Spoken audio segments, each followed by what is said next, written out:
पतर का होल दर्द मरद बुझ गईल रे हमरे सैया के कइल का भोर सूझ गईल रे तो हमारे राजू के कइल का भोर सूझ गईल रे।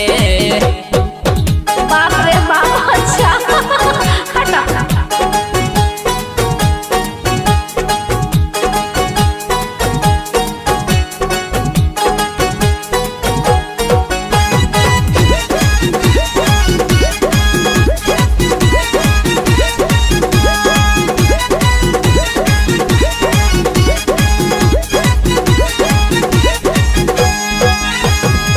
पतर पातर हमरो बलमुआ बड़े बड़ा करसीला एक करी उसुतावलस हमके कदेल दहिया गीला।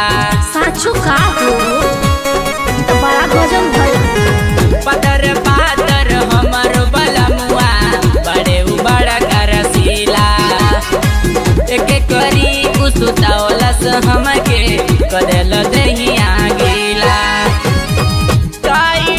समान हमार लूज भइल रे समान हमार लूज भइल रे तो हमरे सैया के कइल का भोर सूझ गईल रे तो हमरे राजू के कइल का भोर सूझ गईल रे तो हमरे सैया के कइल का भोर सूझ गईल रे।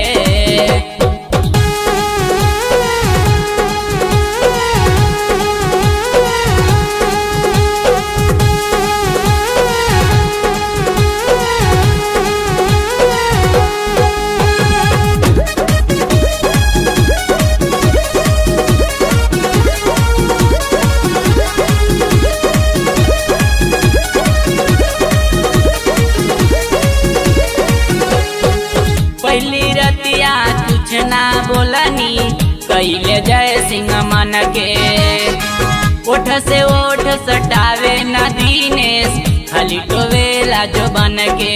साचू का हो तो बड़ा गजब भइल। पहली रतिया कुछ ना बोलनी कैले जय सिंह मन के ओठ से ओठ सटावे न दीनेश खाली टोवेला जो बन के।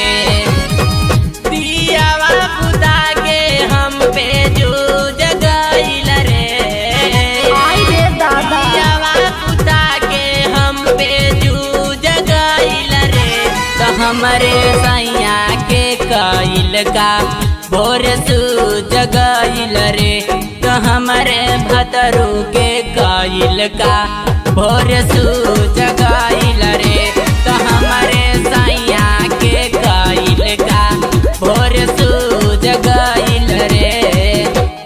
सटल त फिर नहीं हटल फरका बड़ा मजा देला सखी सैया पतर का हटल त फिर नहीं हटल फरका बड़ा मजा देला सखी सैया पतर का होल दर्द मरद बुझ गईल रे हमरे सैया के कइल का भोर सूझ गईल